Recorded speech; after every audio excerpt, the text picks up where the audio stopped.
is no longer a privy to statisticians. Statistics has entered everyone's career. If you're to thrive, you must embrace statistics.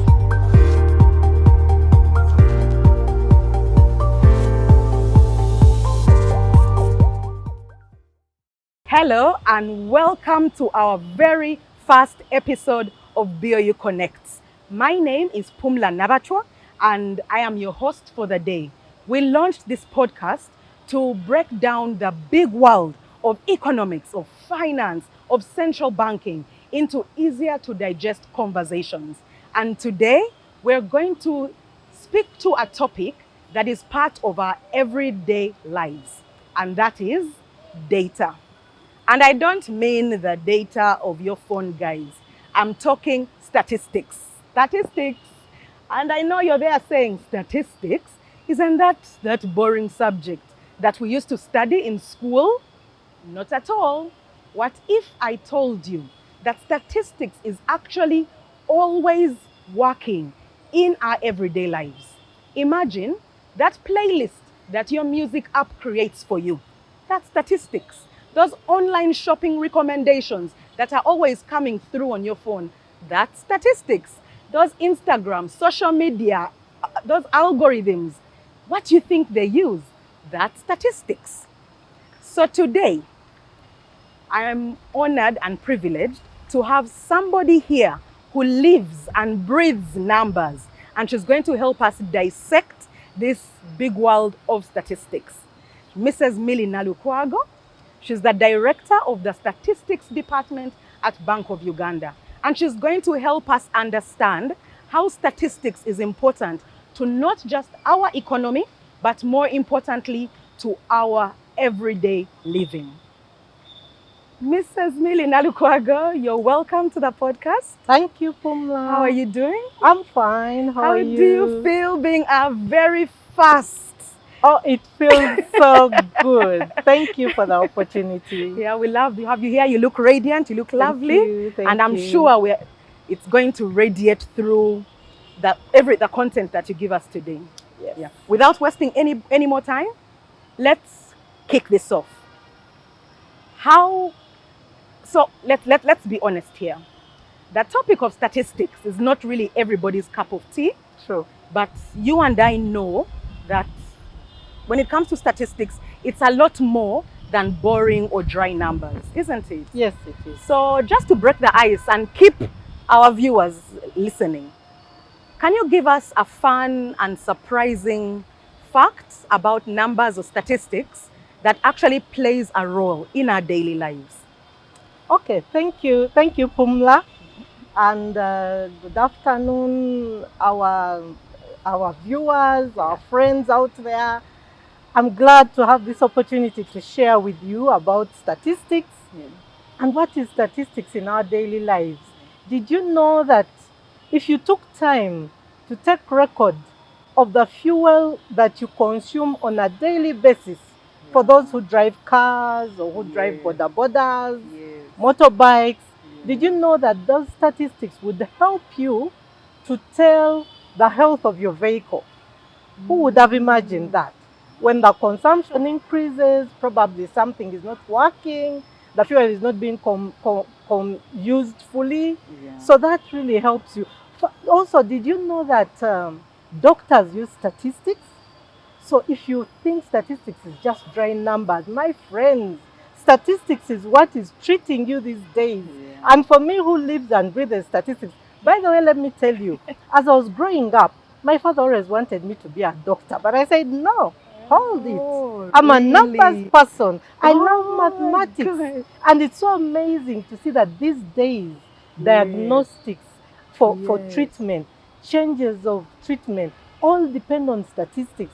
Statistics are taken for how many patients have healed using this medication, how many are not healing. And based on that, the doctor changes your medication. I hope I've tried to paint a picture on how statistics works in your daily life. Take charge. Know how your vehicle performs. Take charge. Know what kind of medication you're taking, and always ask these doctors when you go to hospital. They'll tell you Thank you. I think Okay. that will break the ice. Actually, Pumla. that's amazing. And now I think that if you had actually gone ahead to be a doctor, you would still be doing Yes, numbers. I'll So it's still the be same thing, you'll doing still be doing numbers. numbers. True, That true. brings a lot of clarity here. So Millie, I know that your the biggest part of your job is to collect and compile data. So can you let us know what kind of data do you collect and how do you collect it? Okay. Yeah. Thank you, Pumla. At Bank of Uganda in the statistics department, we collect data and compile statistics. Okay. You know, data is the raw material of statistics. Statistics Okay. is data put together to tell a story in numbers, and then later those numbers also tell a story in terms of information. So we look at macroeconomic statistics, the macroeconomic sectors, we have the real sector, we have the external sector, we have the monetary statistics, we have the government and financial statistics. But to break it down, because I know these are those words that are out there, when we get to real sector, we are really looking at the economy. How is this economy performing? How is agriculture production? How is industry? We collect things like electricity numbers, NSSF, pay as you earn, employment. All this we collect to inform us on how the economy is performing. We also collect the monetary statistics, and this is basically about the financial sector. I mean, central bank statistics, commercial bank statistics, SACCOs, those who are in PDM and in yoga, you know, all this. We collect all those numbers. We collect statistics about microfinance institutions. All that is in line with the monetary statistics. Then when we get to government statistics, we collect statistics on grants. We collect statistics on external and internal debt. We collect statistics on revenues, statistics on government expenditure. So all this informs us. External statistics is basically how we relate with the external world as a country. Sure. So under external statistics, we collect statistics on formal trade, imports and exports. Formally, we also collect informal trade. We go to the borders, we collect statistics from there on people who are smuggling and crossing those borders. Amazing how far we go to collect statistics. We collect statistics from private companies. We collect statistics from people who have traveled abroad to work there. So they give us statistics on remittances. So we cover the whole economy and external. Another thing we do at Bank of Uganda in statistics is we support the bank internally. We collect statistics on people's perceptions, staff perceptions. Are they happy with what management is doing? Are they happy with the services? We also collect statistics on perceptions of people out there. Are the clients to the bank happy with the bank? Is there a way we can improve the way we serve them? We also collect statistics on how people perceive our economy. Are businesses happy with the economy? Are they going to employ more people? Are they going to purchase more things? Are they going to invest more? Are people happy with the economy? Yes. Are they going to buy goods for their houses? Yes. Are they going to build? So it is a whole wide range. And I think from what I've shared, you now know statistics is here with us daily. It's not out there in the sky. Okay, so from what I'm getting from your conversation, first of all, thank you for the education, guys. We collect data, we compile statistics. Yes. So what and it informs decisions. Yes. And what I like about that is that, and maybe to help other people understand, is that we just don't collect numbers for collection's sake. If I'm collecting, if I want to know by how many people are employed in an economy, how many people are actually working in an economy, I use statistics. Exactly. If I want to know by how much are prices rising than they were in the year before, I need statistics. Exactly. If I want to know by the health of the economy, how much more is being produced in an economy, I need statistics. Exactly. And all that is not just to collect and dump. Exactly. It is to help us make decisions. Exactly. But Millie, I'm sure that collecting and compiling statistics is not a walk in the park. Exactly. May you please share with us the challenges that you have faced? while you collect and compile statistics? Okay. Just like any other job, Yes. everyone finds challenges, Yeah. not so? Yeah. So even with statistics, there are challenges. But maybe something I must say here is that what someone might think, so is it Bank of Uganda that collects statistics, Yes. or Uganda Bureau of Statistics? Okay. So I must say that we work very closely with Uganda Bureau of Statistics as we are collecting these statistics. For some statistics, we collect together. For other statistics, they've mandated us to collect these statistics. Now, to give some challenges is that as we collect statistics, we are using 2 or 3 basic methods. One, we use surveys, where we go out and collect these statistics from households, those are individuals, or from companies. Another is administrative data from institutions. Yes. Another is maybe data that we get from the internet and research. So when we look at surveys, you find that for some of the statistics, you have to collect statistics from one individual, or data from one individual every year in order for you to get a trend. Yes. So some of this causes fatigue, response fatigue. People get tired. Every time you go, you have this questionnaire. Yeah. You're asking, so how much did you make last year? How much have you made? Are you employing people? People are so busy getting about doing their business, looking for money. They really don't have time to keep answering questions. So we have a challenge in response fatigue. And like you've seen, if we don't get these statistics, we are not able to make decisions. Then again, in surveys are quite costly. We have to go across the whole country, and you find that it is both labor intensive, resource intensive. So some of these are the challenges we face. Again, when you get to the surveys, how do you do the sampling? Is it the right sample? Is it covering the range? Again, with the collection and surveys, the timing, the time you take to go across the country. Some of our people, by the way, are not able to bring back statistics in time because places are flooded. Then you have to send them money to hire a boat to cross to an island to collect. You see how far we go. I remember a popular picture that went around on social media sometime when during the census counting, and there was a house across. There was a place that had flooded, and there was a house across, and they showed a census enumerator with his uniform on, literally crossing, paddling in water, to get numbers. And for me, that showed me how important. We buy gumboots, we buy umbrellas, we buy, for some places we have to hire life jackets. We work with the local councils. We have to pay all these people, you know, allowances. By the way, statistics numbers are not for free. Information is not for free. We have to pay for it. Other challenges we face are sometimes the political and cultural differences, language barriers. You know, you can go to a place and people say, these are land grabbers. You know, these government land grabbers. You find when people have had a challenge with land, you can't get in, however much you explain. So we get those challenges. Then when we get to administrative data, I want us to appreciate that data is a byproduct of a process, especially if you're getting it from another institution.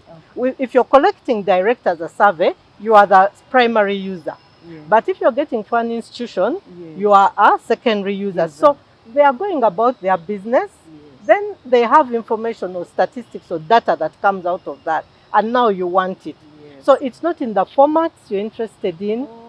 It may not be consistent because after a week or after a year, they'll change their process.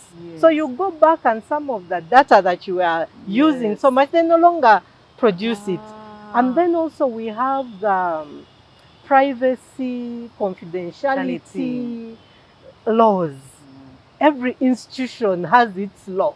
So when you get there, they're not able to give you this information. They say we can't give you, you have to get. So there are all these challenges, but we always get around them. We always get yes, around we them. do. We find a way, we get around them.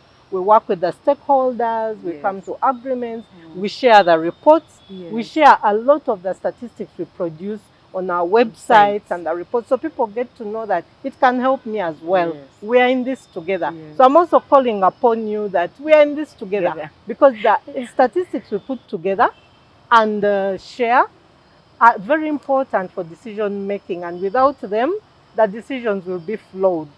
So when we come to you, when we engage, let's be in this together.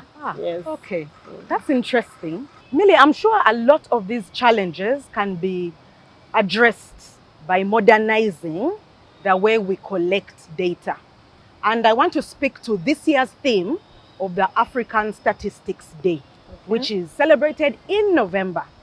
I know the theme speaks to modernizing the way we collect data. Yes. So I would like to ask, what is BOU doing to step up its game, given that there's a lot of technology and it's moving so dynamically, so much so that it's moving ahead of our current methods? What are we doing to step up our game? Thank you, Pumla. Very nice question. BOU is doing a lot. I don't think I'll finish it in this, but I'll tell you just a bit of it. So BOU has taken a journey that is structured in order to modernize the way we collect statistics, the way we take advantage of the technology. So BOU has started from the policy level. We came up with a data policy just to help us put our heads together and put everything together that will be aligned with data. And that is very important when you get to taking advantage of all this data and statistics that is available. And like you said, Pumla, why should we go and really take a lot of people's time who have to be working and bringing in money for this economy? And yet there's this outburst of data. There's this outburst on Google, there's outburst in telecom companies, there's a lot of data everywhere. So as BOU, we've come up with a policy that is going to support, and a framework, support us manage data. We have come up with structure. So we have looked at it in three ways. We are looking at the processes, we are looking at the infrastructure, we are looking at the people. Very, very key. People is very, very key. So in order to address those challenges, we need fit for purpose data. Because with all this data that is out there, what will we get and what will we leave? It's important that we are answering the policy question. We are answering BOU's mandate. We are answering what is BOU's purpose. So we are looking at sieving and scoping this data that is coming in and making it fit for purpose, for utilization within BOU and to support the whole economy. So we have come up with, we're looking at the processes. I've talked about the policy, which is at policy level, and the infrastructure. We have come up with, we've first done an assessment of where are we as Bank of Uganda in terms of data and vis-a-vis where we want to go. So that assessment shows us that we are at level 2, but we want to be at level 4, where using data is automatic. So there is level 1? Yes, there's level 1 where you have no interest. Everyone is on their own. So at level 2, you are interested, you know what data is about, you've put a lot of, for example, Bank of Uganda has put a lot of processes, automated very many processes in the different departments. That's why we're at level 2. So to get to level 2 or 3, you have to have a platform where all this data comes and speaks to each other, so you're able to get benefits from each other. Pumla, if you're collecting data on Twitter, people's insights or people's engagements with Bank of Uganda, I know you collect that data, Pumla. So how does that data come in to inform Millie that people are happy or not happy? As Millie is trying to see, are people happy in this economy? So how do we benefit from each other? That's now level 3. That's level 3. And that's where we are going. How do we get our data together to speak to each other? Yes. We need this data to speak to each other. Pumla, if you want data about how is the economy out there, Millie has probably collected data on people's perception, businesses' perceptions. How do you access that data and be able to understand it, Pumla? So we are coming up with metadata. It will explain the data Pumla collects, the data Millie collects, the data everyone else collects in the bank, the data collected outside the bank that is of interest to us, that is coming into the bank. So Pumla, when you get to this platform, you're able to go around it without looking for Millie. Millie might be somewhere in London relaxing, but you're able to get it and use it, you see? So we have also come up with a standardization framework. This standardization framework will make sure we are speaking like, Pumla, you might collect data on ABSA, Uganda Limited, but you say ABSA, U Limited. Millie will say ABSA, Uganda Limited. These are two same. So the standardization framework is helping us to have one name for one entity, one name for one person, because that's the way data speaks to itself. So that we are able. We've also come up with, we have talked about metadata standardization. We are coming up with a data strategy. We are coming up with a quality assurance framework. Is the data coming in reliable? Is it consistent?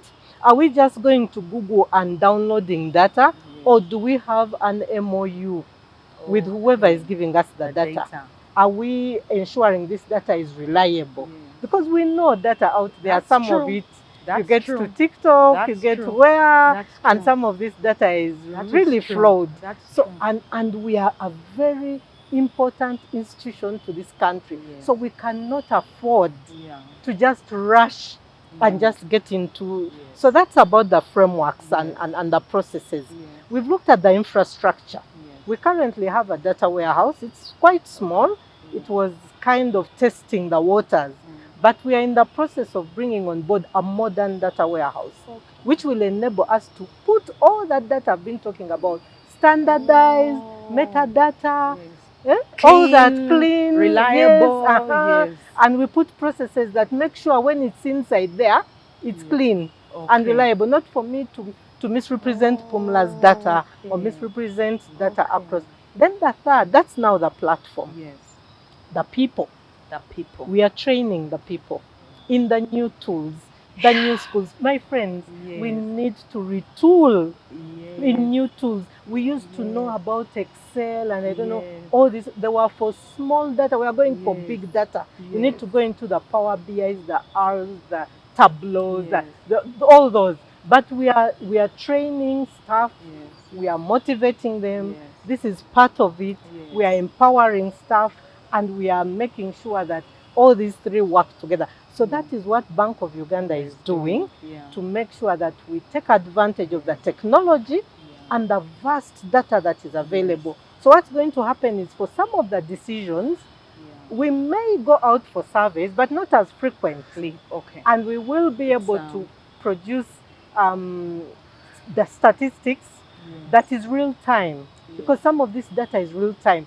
As you're transacting mobile money and what, it's real time. So as this data comes, we'll be able to tell you that this is how the economy is behaving. This is the pulse of the economy. How nice. This is the pulse. This is the pulse. Exactly. This is the heart rate of the economy. Instantly. We will be able to give you dashboards, Pumla. You just tap the dashboard Millie, and you see the pulse. I'm telling you, like it's exciting, isn't it?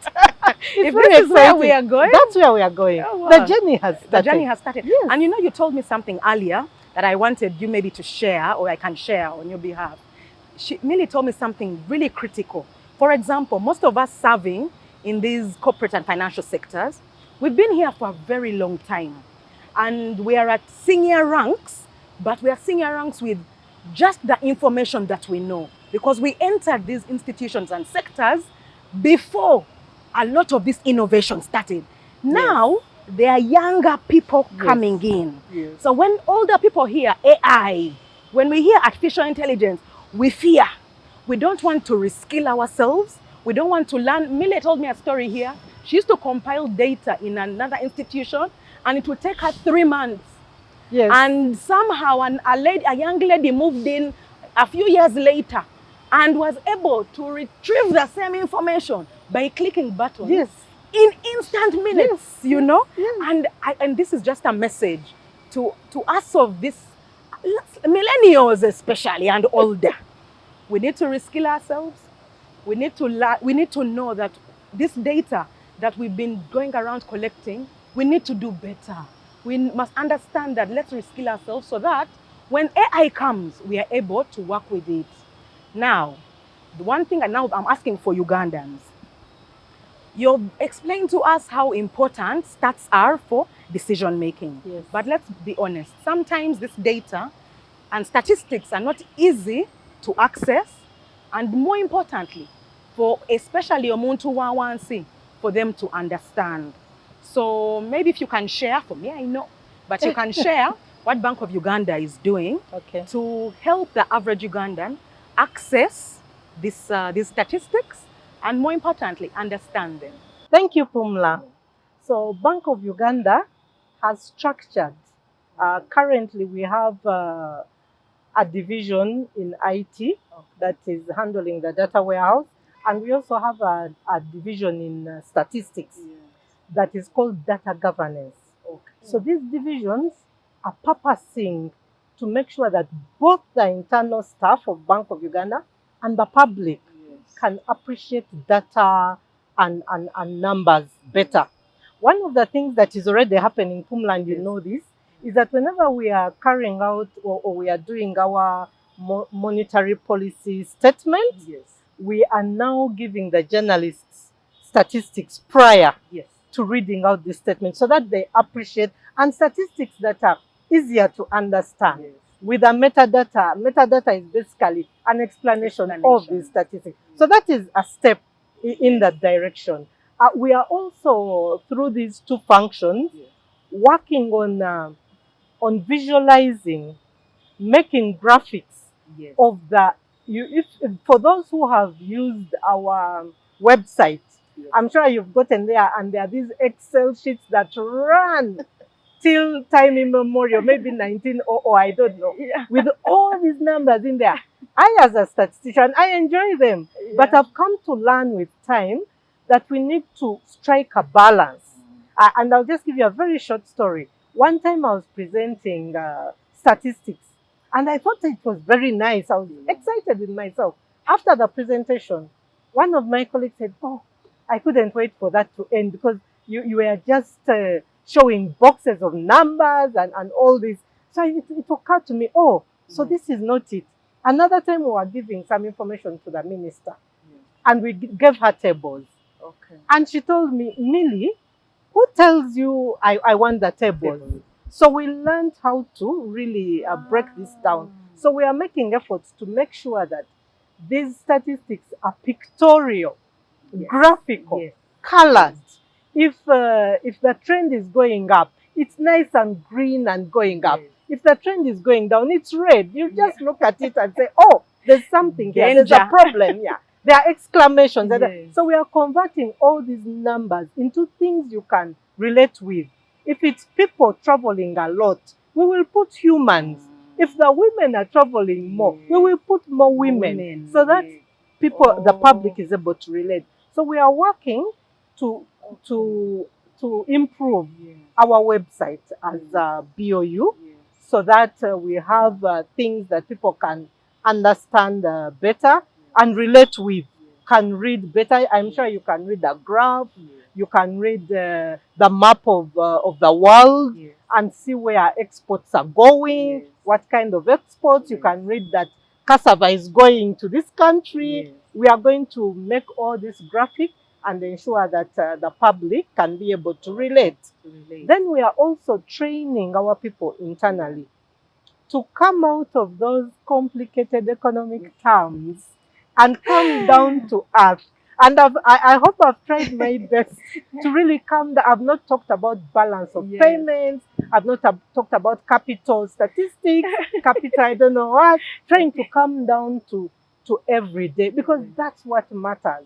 Yes, we can talk those technical terms in our four walls, but when we get to the public, it's very, very important that people appreciate and understand. And maybe that's why for some of the information we put out there, people don't believe that it's actually that. And sometimes it's because of the nomenclature. We have borrowed nomenclature from the white man's world. Yes. We've brought it to our countries, and we've taken it for granted that everyone knows the word GDP, everyone knows. So it's important that we break this down. But I can guarantee you that through those two functions, we are doing our best, and very, very soon, you're going to see beautiful pictures giving you information, and it will all be statistics. Okay, Thank you, that's really good. And I want to attest to that I have seen a few reports on the website, on our social media. Yes. We are doing a lot more to break down the technical language and make it much more relatable for Ugandans to understand. That I know we are doing. Actually, I don't know why we've gone far.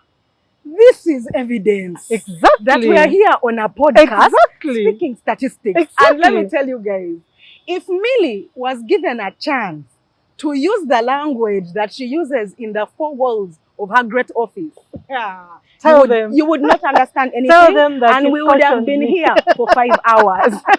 But I didn't even have to explain to her that we need to tone down the language. She automatically said, you know what, Pumla, we are speaking to the public. We are speaking to Ugandans. I need people to understand what I'm saying. So I'm not going to talk about balance of payments. I'm not going to talk about international investment position. I'm not going to talk about capital accounts.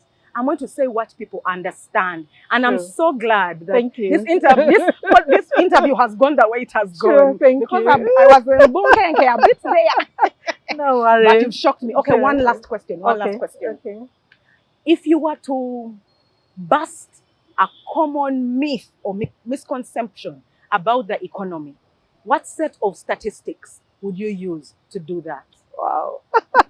Thank you, Pumla. There's a misconception that I would like to go for this one, the one I've talked about, that Uganda's GDP is growing, and BOU also projects it to keep growing. Not so. Yes. But the public out there, people don't believe it. The minister said the economy is going, people don't believe it. But I'll tell you, let's look at statistics. We can look at GDP growth figures. Who cares about GDP? What is Who GDP anyway? GDP anyway? So I'll give you a set of statistics that could help you understand why we are saying Uganda's GDP is growing. My friends, for all of us who are in Kampala, you may not know. But for those who have traveled up country, let's just take the statistics of the roadworks, the roads that have been converted from Maram to tarmac. I can assure you, all that is statistics. Roads, we can take kilometers. Let's say, for example, kilometers of tarmac roads. I can assure you that every border in this country, you can get there with tarmac. Okay, most. The ones are big. Expecting growth to be in your pockets. No. For those who have drones, okay, maybe not everyone has drones, but we know that real estate is growing. Everywhere houses are mushrooming. Houses are mushrooming. Some of these floods are because the catchment areas are no longer there. All that is statistics. If we brought out the statistics of real estate growing, it has grown. Let me bring statistics of children in school. If you compare children in school now with children in school then, including the UPE and all that, schools, number of schools, all that is statistics. Just count the number of schools. Just look at the number of schools in your area. How many have mushroomed? So all that is the GDP we are talking about. Remember, GDP has both monetary and non-monetary. So if you're looking at monetary, it is about the money. Uganda has a big portion that is non-monetary. So it's not about the money in your pockets. It's about what is growing. So I can go on and on about the statistics that can show you that our GDP is growing. But I wanted you to calm down. Let's calm down and look at the markets. How many markets? Let me come down to the Muntuwa region. How many markets have mushroomed across the Yes. country where Yes. you can go and buy produce and the items in those markets. Remember, the roads are enabling you. And like I said, statistics is not just numbers. Let me use the word for. It is numbers for information. So I'm getting the statistics on the roads that are enabling you to reach the markets to bring your produce. Statistics on the roads that are enabling you to go and buy, and adding all that up and telling you, my friends, my fellow Ugandans, Uganda's GDP is growing. So don't look at the words, I don't know, government word. Look at your everyday life. These jams, where the jams this bad, so many cars.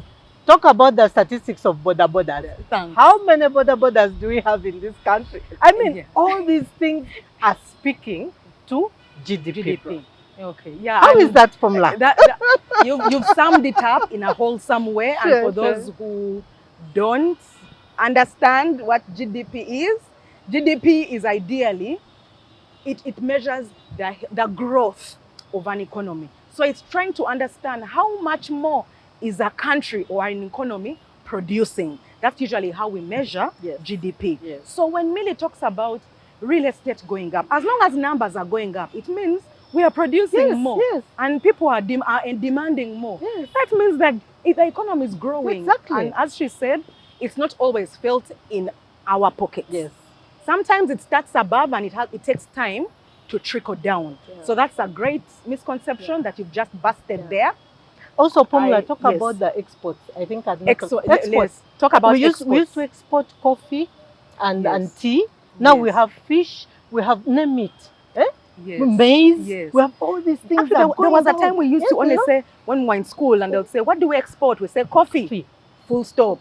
Tea. Full stop. But now, fish, flowers, maize, everything. Animal feed. All this is being exported. And before we know it, very soon, oil. Exactly. We are on track to oil production. And with oil production, there increases investment today. Even if the production might be much later, people are investing in their country today. Thank you, Millie, for dropping all this knowledge. I must say I'm proudly associated. Any last thoughts for our dear viewers? Thank you. Thank you so much, Pumla. Thank you so much, our viewers, for tuning in, for taking time to listen to this. I hope we've been able to paint a picture that statistics is not just out there as numbers, but statistics is part of us. Friends, statistics is no longer a privy to statisticians. Statistics has entered everyone's career. If you're to thrive, you must embrace statistics. It's the bedrock for the AIs, for the data science. Doctors are using statistics, communication, media, everyone is using statistics. So join us, embrace this transformation and thrive in this data-driven dispensation. Thank you. Thank you so much, Millie. That's such an awesome wrap-up for us. Thank you for your time. I know you're a very busy woman in this august institution of the Central Bank. Thank you so much for your insights. Thank you. I'm truly proudly associated. Thank you. And to you, our viewers, thank you so much for tuning in. Just remember, numbers are your friends. So get interested. Numbers help you make better decisions for your lives. And Bank of Uganda is doing its part to ensure that all this data, the statistics, and all this information is available and readily accessible to the omuntu wawansiest of all Ugandans. And don't forget to like, share, and subscribe to this channel for more exciting and educative conversations. Until the next time that BOU connects, bye.